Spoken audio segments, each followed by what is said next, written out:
The day my daughter turned 8 was the day I decided my family no longer deserved a place in my life. My name's Caleb. I'm 36, a single dad, and I own a mid-range but well-loved Italian restaurant in our small city. It's not some five-star downtown spot, but it's mine. Built from the ground up, one plate of gnocchi and one spilled glass of wine at a time. It's been my pride for nearly a decade now, second only to my daughter, Lily. Lily is the kind of kid that makes people do a double take. Big brown eyes, gentle smile, and a laugh that always escapes before she can finish the joke. She's thoughtful in a way most adults aren't. Writes little thank you notes on sticky pads. Puts them in my apron pocket. She's been doing it since she learned how to write. Anyway, I got full custody when she was 5. Her mom, Samantha, wasn't built for motherhood. She wanted to chase her dream of becoming a travel vlogger, which somehow meant dropping Lily off and not looking back. It hurt at first. I won't pretend it didn't. But it also brought something strangely grounding. With just the two of us, every win felt bigger. Every birthday, every tooth lost, every macaroni drawing stuck to the fridge, it all meant more. Now, my side of the family, that's where the cracks begin to show. I have an older sister, Vanessa. She's 38. Used to be my best friend when we were kids, climbed trees together, got matching scrapes on our knees. But somewhere along the line, things shifted. Maybe it was when I got the restaurant going and she was still working reception at a dermatology clinic. Or maybe it was Lily herself. Vanessa has no kids, but she always acted like that was her choice and everyone else was somehow less mature for building a family. She and her husband, Grant, made decent money. They lived in a house twice the size of mine. No mortgage, no kids, just Pilates, avocado toast, and long weekends in wine country. And somehow, they always managed to make me feel like I was the one barely scraping by. Still, I tried to keep things civil, especially for Lily's sake. Every year, I invited them to her birthday, along with my parents, my cousins, even a few aunts and uncles. And every year, I got a variation of the same message. Can't make it, but send hugs, or we're out of town that weekend, sorry. I swallowed the disappointment. I told myself people get busy, that maybe next year would be different. But this year was supposed to be special. Lily had picked a tea party theme. She made hand-drawn invites, decorated them herself with glitter glue and little stickers. She wore this soft pink tulle dress we'd picked out together and insisted on setting the table herself. She even arranged sugar cubes into tiny pyramids, like real fancy people do. She waited by the door for 2 hours. Just sat there. Every time a car slowed down, she'd pop up and smooth her dress. Smile pressed on her face like she didn't want me to see it faltering. And I kept checking my phone, trying to find the words to explain why nobody was walking through the door. Eventually, she stopped asking if they were still coming. I pulled out her favorite strawberry shortcake. We lit candles. She smiled for the camera, but it didn't reach her eyes. Later that night, I tucked her into bed and she asked in the smallest voice, "Did I do something wrong?" And I swear, my heart broke in a way it never had before. Not even when Samantha walked out. I kissed her forehead, told her no, told her she was perfect. But when I went downstairs, I just sat there, staring at all those untouched paper cups, all the unused plates, and the banner that said, "Happy Birthday, Lily," like it was mocking me. I didn't say anything to the family. I didn't send angry texts. I didn't post passive-aggressive photos. I just went quiet. Exactly 1 week later, Vanessa sent a mass text to the whole family. Emma's engagement dinner, $1,800 per head. Formal attire. Venmo link below. RSVP ASAP. No apology. No mention of Lily's birthday. Not a single acknowledgement that she'd missed it, or that she'd missed every single one before that. Emma is our cousin. Sweet girl. 26, getting married to some finance bro she met at a spin class. Whatever. I wasn't mad at Emma. But the fact that Vanessa had the audacity to send that message like nothing had happened, like my daughter sitting alone in her birthday dress was nothing more than a skipped errand, that should have been enough. But then came the second message. Booked at your restaurant. Already paid. Please close for the day. We want it private. That was the moment something inside me shifted. She didn't ask. She didn't even check if the place was available. She just assumed she could buy out the restaurant like it was some hotel room, and that I'd just roll over and accommodate it. I stared at the message for a full minute. Thought about Lily sitting by the door with her little hands folded in her lap. Thought about that fake smile. The sugar cubes. The pink dress. My jaw tightened. I typed one word. Declined. No explanation. No follow-up. Just that. 2 hours later, Vanessa walked into the restaurant, heels clicking like gunshots on the tile. My afternoon crowd was winding down, just a few late lunchers sipping espresso, and I was behind the counter restocking the pastry display when I heard the door bang open. There you are, she snapped, marching straight to me like a storm in a silk blouse. What do you mean by declined? I didn't flinch, just looked at her. Exactly what it sounds like. She blinked, as if stunned I hadn't immediately caved. We paid. It's already transferred. I shrugged. I refunded it. You can't do that. It's non-refundable. Not when you never booked it through the official channel. No contract, no reservation. You texted. That's not how it works. She huffed, actually stamped her foot like a kid denied candy. This is a family event, Caleb. For Emma. You're being petty. I felt something in my chest flare. You want to talk about petty? My daughter waited in a birthday dress for 3 hours. No call. No message. And now you expect me to close shop for your engagement party like nothing happened? Vanessa's expression flickered. For a split second, something like guilt passed through. Then it was gone. Don't be dramatic. It's not like it was on purpose. Things happen. Things always happen when it comes to Lily. She folded her arms. So what? This is your way of getting revenge. I didn't say anything. I didn't have to. The silence spoke louder than any words. Her voice rose. You're punishing everyone over one silly day? No, I said evenly. I'm holding people accountable. She opened her mouth again, but I turned and walked away, leaving her standing there in the middle of the lobby, furious and sputtering. My staff watched the whole thing in stunned silence. And that was just the beginning. Because Vanessa wasn't going to let this go. Not quietly. She had no idea who she was dealing with. And neither did the rest of the family. The thing about family drama is, it never explodes all at once. It builds. Quietly. It simmers under the surface like a pot on low heat. You think you've got time. You think maybe it'll cool off before it boils over. But it never does. After Vanessa stormed out of the restaurant, I figured I'd made my point. She'd overstepped. I pushed back. That should have been the end of it, right? It wasn't. The silence was deafening at first. No apology. No check-in. Not even a hey.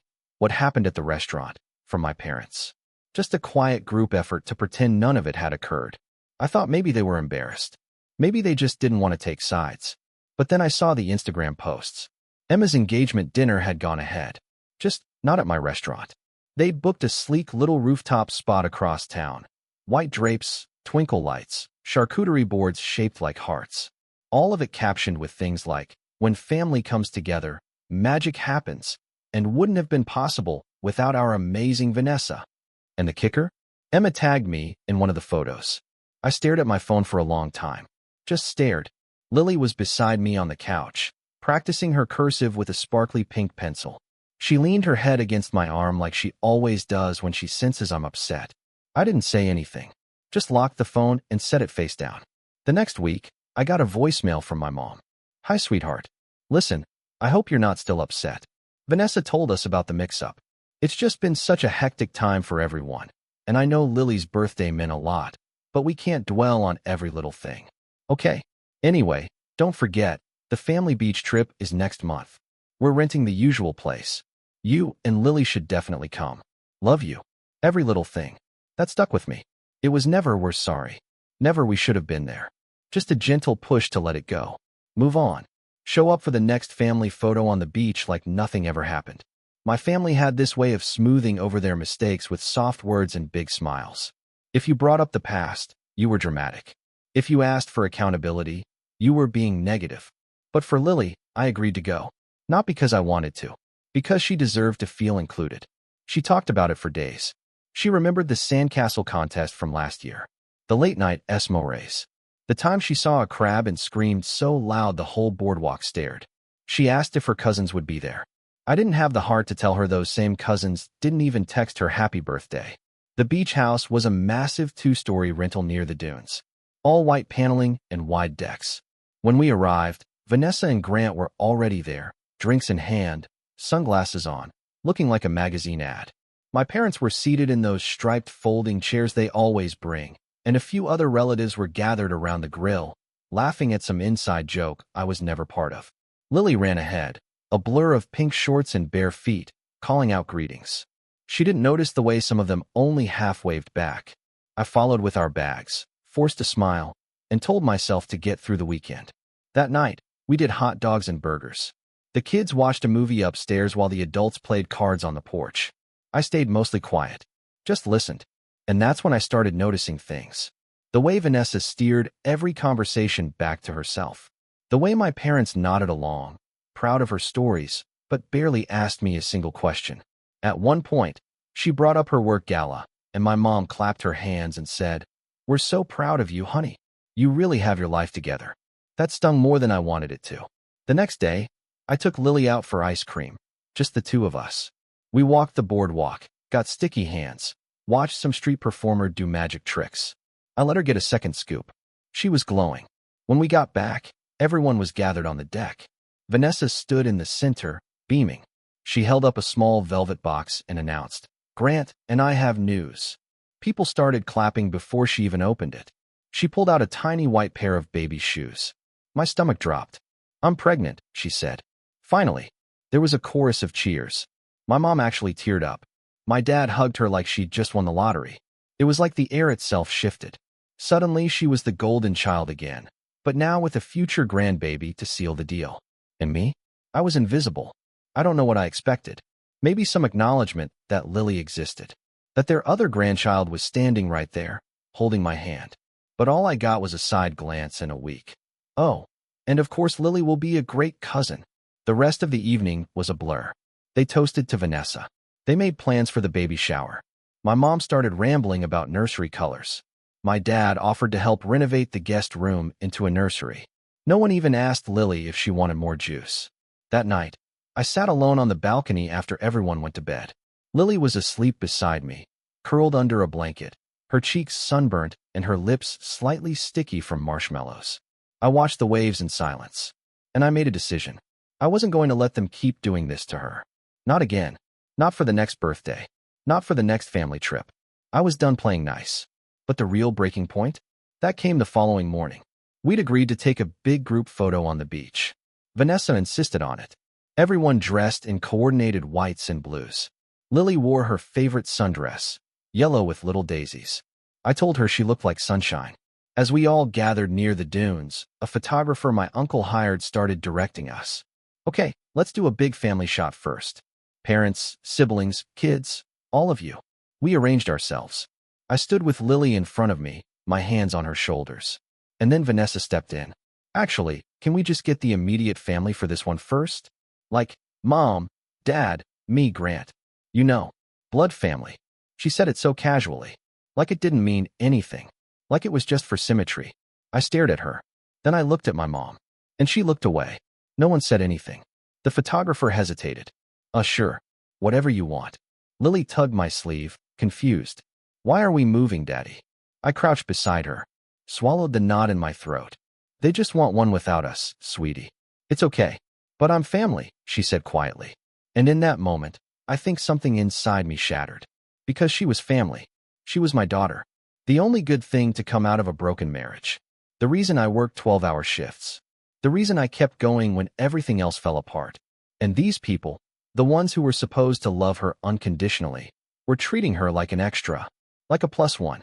I stood up, walked right over to the camera, and said, "We're done." Everyone turned. Vanessa frowned. "What? We're done?"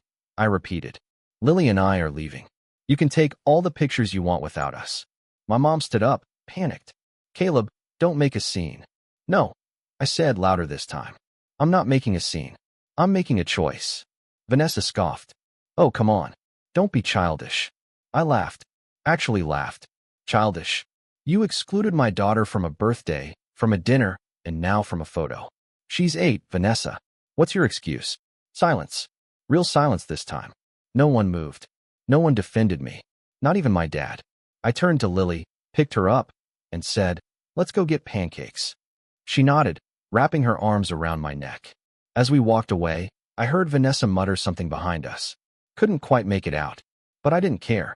Because I was done waiting for this family to love us properly. And I had no idea the real betrayal hadn't even happened yet. Lily didn't say a word on the drive home. She sat in the back seat with her knees hugged to her chest, chin resting on them, watching the blurred trees slip by outside the window. I checked the rearview mirror more times than I could count. Her face didn't change once. No tears. No questions. Just silence. The kind that clings to you.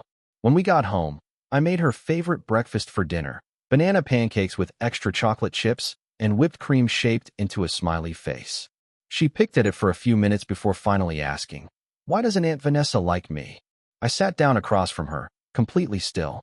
I'd practiced how to answer this in my head on the drive. Tried to word it like a grown-up. Tried to soften the edges. But looking into her eyes, all that effort just melted. "She doesn't not like you, sweetheart," I said carefully.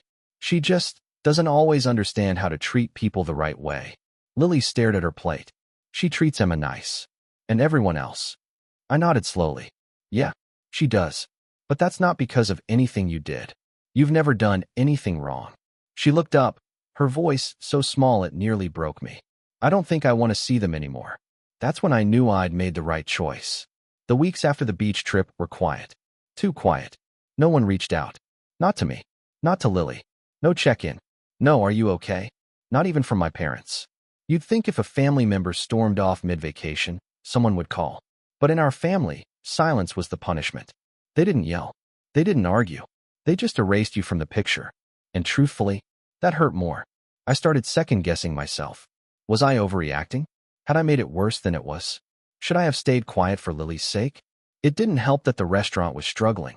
We were still recovering from a slow spring, and now with summer ending, the tourist crowd was thinning out. My manager, Tony, quietly told me we might need to cut back staff hours. A couple suppliers were late on invoices, and the oven in the back kept shorting out. The little things started piling up. One night after closing, I stayed late doing inventory alone. The dining room was dark, chairs flipped on tables, the soft hum of the fridge the only sound in the place. I sat at the corner booth where Lily and I usually shared lunch on Saturdays and just stared at the reservation book. Empty pages. Blank squares. I felt something collapse inside me. Like all the strength I'd been pretending to have finally caved. That was the night I cried. Not a single tear, not a quiet sniffle, but full-on, shoulders shaking, gut-wrenching crying. The kind of cry you try to bury under work and bills and daily routines, but it finds its way through anyway. I buried my face in my hands and let it come. No one was there to see. No one would have cared if they had. I didn't cry because of Vanessa. I cried because I realized I had spent years chasing the approval of people who only showed up when it was convenient. I'd bent over backwards trying to prove I was a good father, a good son, a good brother. And for what? So they could treat my daughter like a footnote? No, no more. That night, I pulled out my phone and started going through my contacts. One by one, I deleted the names that hadn't texted Lily happy birthday. The ones that didn't reach out after the beach trip. My cousin who shared Vanessa's Instagram post, but never once sent Lily a card. Gone. My uncle who always meant to come by, but somehow never had the time. Gone. It was cleansing. When I got to my mom's number, I hesitated. But only for a second. Then I deleted hers too. I didn't tell Lily any of this. I just let things shift naturally. I started showing up more. Not just physically, but emotionally. I listened more. I took her to the bookstore every weekend and let her pick out whatever she wanted. We started volunteering at the animal shelter on Sundays. We got caught in a rainstorm one afternoon, and instead of rushing home, we danced in it like lunatics. I poured everything I had into being her safe place. And slowly, I started to feel okay again. Funny thing about hitting rock bottom, it gives you something to push against. That fall, the restaurant got a small feature in a local magazine. One of our regulars had written in about our house-made pesto and the family warmth of our dining room. A photographer came in, took some cozy photos of the place, and Lily even got her picture in the article, grinning proudly in her apron next to a tray of garlic knots. The piece blew up more than I expected. Suddenly, we had new faces walking through the doors every weekend. Locals, tourists, even a couple food bloggers. Word of mouth picked up. Our weekend brunch started selling out. I hired back the staff I'd been afraid to let go. Tony joked that we should name a dish after the article, so we did. The Lily Special. French toast with strawberries and extra whipped cream. Lily beamed every time someone ordered it. And then came the call. It was a Tuesday afternoon. I was reviewing the month's invoices when my phone rang from an unknown number. I almost didn't answer, but something told me to. Caleb, a familiar voice asked. I paused. Vanessa? A beat of silence. Yeah. Hi. My stomach twisted. I hadn't heard her voice in over 2 months. What do you want? I asked flatly. She cleared her throat. Listen, I know things got tense after the beach trip, but I thought maybe enough time had passed. Maybe we could talk. I leaned back in my chair, staring at the ceiling. Talk about what exactly? She gave a little laugh. Forced. I don't know. Maybe reconnect. There's going to be a baby shower next month. Thought you and Lily might want to come. I didn't answer. And, she added quickly, I was hoping we could do the shower at your restaurant. I laughed before I could stop myself. Wow, you really just went for it, huh? She bristled. Excuse me. Vanessa, you haven't spoken to me or Lily in months. And now you want to throw a baby shower at the place you screamed in the lobby of. That was a moment, Caleb. I was stressed. And emotional. I thought we were past that. No, you thought we could skip past it. There's a difference. Another beat of silence. Then she said something that froze me in place. Well, it's already been paid. Grant sent the deposit through your site this morning. And Mom sent out the invites. So, it's kind of locked in. I sat up straight. You booked it without asking me. I figured you'd come around. I mean, you're not going to make a pregnant woman find a new venue, are you? There it was. The entitlement. The assumption. The way she treated me like a backup plan that would always say yes. I'll refund the payment, I said coldly. You wouldn't dare, she snapped. I already did that once, remember? Don't be vindictive, Caleb. I laughed again. I'm not. I'm protecting my peace. And I hung up. 10 minutes later, my phone buzzed with a new message. It was from her. A screenshot of the baby shower group text. The whole family. My name included at the top. Then a single message under it. He's refusing to host. After everything. Can you believe this? That's when I knew what was coming. The gossip. The backlash. The whisper campaigns. But this time I was ready. Because I wasn't the same person I was a few months ago. I had Lily. I had my restaurant. I had customers who treated us like family more than my own blood ever had. I had something better than revenge. I had power. Real power. And I hadn't even used it yet. I didn't respond to Vanessa's group text. Not to her smug screenshot. Not to the guilt-laced caption. Not even to the handful of wow reactions from the family members who still pretended they didn't know what happened back in July. Instead, I turned off my phone, brewed a cup of coffee, and walked out onto the back patio. Lily was out there already, sprawled on a blanket with her sketchbook, drawing little characters she'd invented.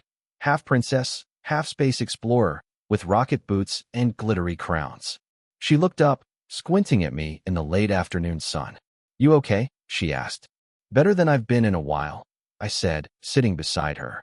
She nodded thoughtfully, then turned back to her drawing. That was the thing about Lily. She didn't need long speeches or dramatic declarations. She just needed presence. Time. Safety.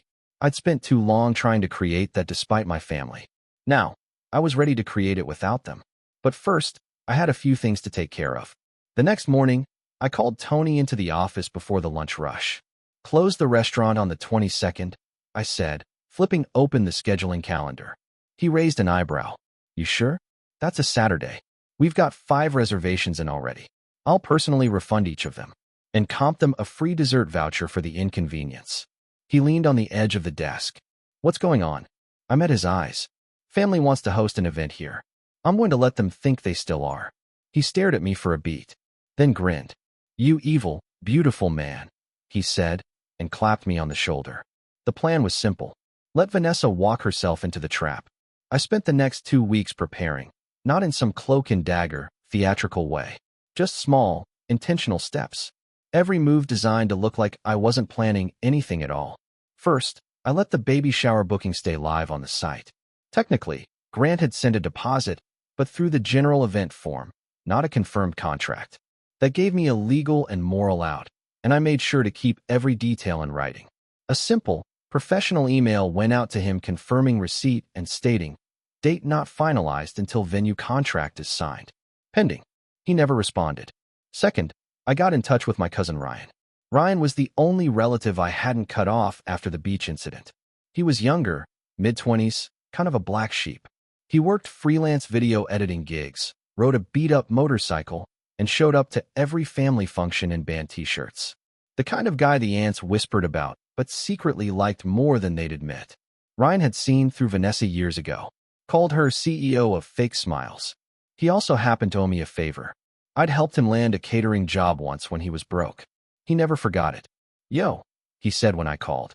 "You want me to fake crash their baby shower and confess a secret pregnancy?" "Because I will." I laughed. "Not quite, but I do need your camera." "Go on." I explained the plan. Not all of it, just enough to make him smirk. "You got it," he said. "And Caleb?" "Yeah. Get M." Third, I did something I hadn't done in over a year. I emailed a local food journalist. Back when the restaurant was first getting off the ground, I'd sent a few press releases, hoping for a little attention. Most never replied. But Jules Tran had. She ran a mid-sized blog called Bite and Bright. Smart, sharp reviews, no fluff. Her write-up had brought in a solid chunk of our early clientele. I sent a short message. "Hey Jules, been a while. If you're free on the 22nd, I'd love to invite you to witness something memorable. Can't say more yet. Just trust me, it's worth the trip. Caleb." She replied 6 minutes later. "Now I'm curious. I'll be there." Then came the props. I called in a few favors from friends in the business, florists, bakers, even a local party planner I'd catered events for in the past. I gave them a cover story. I needed to simulate a high-end baby shower for a photography portfolio. I'd pay, of course, but it didn't need to be real, just look real. Beautiful but hollow. Everything from the outside would seem exactly as Vanessa envisioned it. Gold-trimmed plates, sugar-dusted pastries, hand-calligraphed name tags. I even let her choose the color scheme when she sent me a snotty, "Since you're still hosting this," email with 4 Pinterest boards attached. Rose gold and sage green. Classic. Safe. I confirmed the details with a cheerful "of course" and kept the tone polite. Professional. Accommodating. Let them think they'd won. And still, not a word from my parents. That part stung, but it also clarified something for me. They weren't neutral. They weren't trying not to pick sides. They were comfortable being silent as long as Vanessa stayed comfortable being loud. Their silence was their choice. I wouldn't let them forget that. Finally, the last piece of the setup fell into place the night before the 22nd. Lily and I sat on the floor of our living room with markers and craft paper. I told her we were making decorations for a surprise at the restaurant. She didn't ask too many questions, just trusted me. We made signs together, cut out little hearts, wrote messages in big block letters. She drew doodles on the corners. We laughed more than we had in weeks. When I tucked her in that night, she kissed my cheek and whispered, "I like when it's just us." I stayed by her bed for a while, watching her sleep. Then I opened my laptop and uploaded one file. A simple, 3-minute compilation. A series of clips I'd quietly taken over the last year. Moments of Lily sitting alone at her birthday table, waving at the door, checking the clock. A shot of the untouched cake. One of her carefully setting the napkins herself. Then, a few snapshots from the beach trip. Lily in her daisy sundress. Her smile fading as we're asked to move out of the photo. My hand on her shoulder. Her confused face. I added one final photo. Lily holding a drawing she made of a family. 3 stick figures. Her, me, and a heart above our heads. I titled the video, "The Invisible Child," and I set it to private. For now. The morning of the 22nd, I arrived at the restaurant early. Tony was already there, polishing glasses. Ryan came in around 9, setting up cameras with hidden tripods, discreet and unobtrusive. Jules showed up an hour later with a small notepad and a raised eyebrow. "This is an event," she said, glancing at the flower arrangements. "But what am I looking for?" I smiled. "Just wait." At exactly 1:06 p.m., Vanessa walked in. She looked radiant in a fitted ivory maternity dress, with soft waves in her hair and a smug glint in her eyes. Grant trailed behind her, carrying a box of party favors. "Oh," she said, looking around. "You did go all out." I nodded. Wouldn't want to disappoint. Guests trickled in. My mom, my dad, aunts, cousins. About 20 people total. Laughter echoed. Champagne poured. The playlist was soft jazz and baby-themed pop covers. Vanessa took her throne, an oversized plush chair draped in pastel tulle, and began accepting compliments like a queen at court. Everything was perfect. On the surface, what she didn't realize, what none of them realized, was that every single element of this event had been controlled. Every chair, every plate, every flower. every camera angle, and none of it was for them. The baby shower unfolded exactly the way Vanessa had envisioned, which was perfect because it made the reveal all the more satisfying. By 2:30 p.m., the room was humming with laughter and clinking glasses. The cake had been cut. The gifts, luxury strollers, organic diaper subscriptions, hand-stitched monogrammed blankets, were stacked like trophies at her feet. Vanessa was glowing with smugness, surrounded by half a dozen women fawning over her. At one point, I saw my mom and dad in the corner, sipping from flutes of sparkling cider. They looked proud, content, as if this, Vanessa in her throne, center of the universe, was the natural order of things. Lily was upstairs, safe in my office. She had a little art station I'd set up, a few snacks, and headphones with one of her favorite movies. She didn't need to be in the room for this. Not yet. At exactly 2:47, I stepped onto the small stage near the back of the room. It was just a raised platform we used for live music on weekends. Today, it held a microphone, a mounted TV, and a discreetly hidden laptop. I tapped the mic gently. "Hi, everyone. Sorry to interrupt." The room quieted. Vanessa turned toward me, blinking. "Oh, are we doing toasts now?"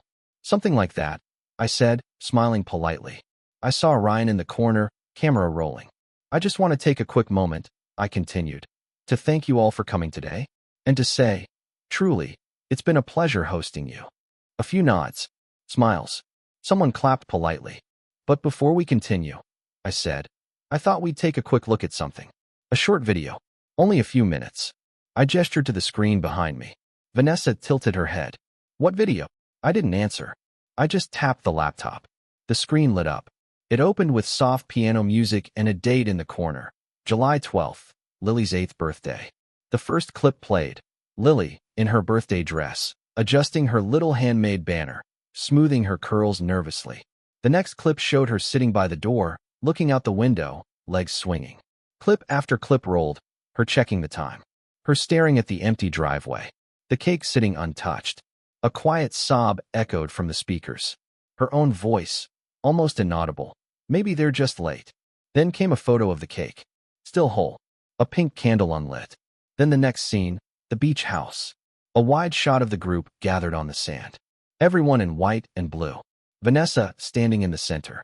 Then the soundbite. Clear, crisp. "Actually, can we just get the immediate family for this one first? Like, Mom, Dad, me, Grant." A still frame of Lily's confused face followed. Then the image of her walking away, hand in mine. Finally, the last photo appeared. Lily, alone on her bunk bed, drawing a picture. 3 stick figures. Her, me, and a heart. Then the title faded in. The Invisible Child. Silence. No music. No narration. Just a white screen and the quiet hum of the AC vent in the room. I stepped back up to the mic. "Some of you may not have realized," I said calmly, "how many times this little girl was overlooked, forgotten, treated like she didn't exist. Not just once, not just on her birthday, but again and again." I scanned the room. Several people looked stunned. A few looked away. My mother's hand was covering her mouth. My father looked frozen. "Lily is 8 years old," I continued. "She is smart. She is kind. She made birthday invitations by hand and waited in her dress for 3 hours. No one showed, and no one apologized." I turned to Vanessa. Her face was unreadable, lips slightly parted, color drained. Then we were told we weren't immediate family at a photo shoot we paid part of the rental for. There was a sharp inhale somewhere near the back. "I don't need sympathy," I said, "and neither does Lily. We needed presence. We needed acknowledgement. And what we got was silence." I paused, let it sit. Until today, I reached into my pocket and pulled out a slim envelope. Walked toward Vanessa. Her eyes narrowed. "What's this?" she asked. I handed it to her. "Your invoice. Full catering costs, venue fee, staffing, and media production." She opened it. Her eyebrows flew up. "You're charging me?" "I gave you the courtesy of pretending this was an event you deserved. I figured the least you could do was pay for it." She blinked rapidly. "Caleb, you can't be serious. This is family." I nodded. "Exactly. That's what makes it so painful." She tossed the envelope on the table. "You are unbelievable. You really hijacked my baby shower to guilt trip everyone." "No," I said evenly. "I hijacked it to tell the truth. and to make sure my daughter never again feels like she has to earn the love of people who were supposed to give it freely. Grant finally spoke, voice low. This is out of line, man. I turned to him. You paid a deposit. You didn't sign a contract. I kept the event live to honor your booking, but I'm under no legal obligation to waive the full costs. You want to fight it, you can. I have everything in writing. Vanessa was fuming now. You think anyone's going to come back here after this? You think humiliating your family in front of everyone is going to help your little restaurant? I smiled gently. You're right.